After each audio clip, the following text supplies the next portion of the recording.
اكتشف بحث جديد أن أنماط النوم المختلفة من أيام الأسبوع إلى عطلة نهاية الأسبوع يمكن أن تزيد فعليا من بكتيريا الأمعاء المرتبطة بالسمنة والنوبات القلبية والسكتات الدماغية.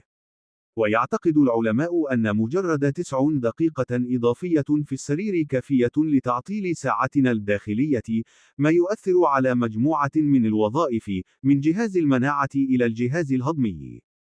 ووجدت دراسة ZOE Predict التي أجرتها كينغز كوليج لندن أن حتى تغيير بسيط في وقت الاستيقاظ يمكن أن يكون له تأثير على إيقاعنا البيولوجي.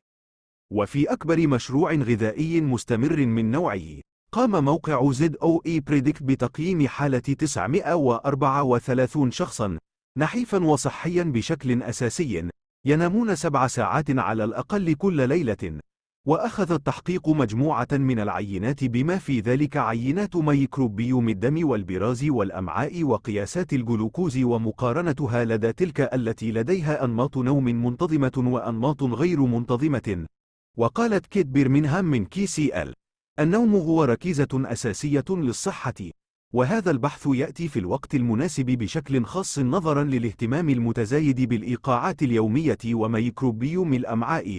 حتى اختلاف 90 دقيقة في منتصف فترة النوم يمكن أن يشجع أنواع الجراثيم التي لها ارتباطات غير مواتية بصحتك. وخلصت الدراسة إلى أن النوم في عطلة نهاية الأسبوع، على عكس مكالمة التنبيه العادية خلال أيام الأسبوع، ارتبطت به نوعية النظام الغذائي السيئة والسمنة والنوبات القلبية والسكتة الدماغية ومرضى السكري ومخاطر القلب والأوعية الدموية. كما وجد أن أولئك الذين أخذوا قيلولة إضافية كانوا أكثر عرضة لتناول المشروبات السكرية وتناول كميات أقل من الفواكه والمكسرات.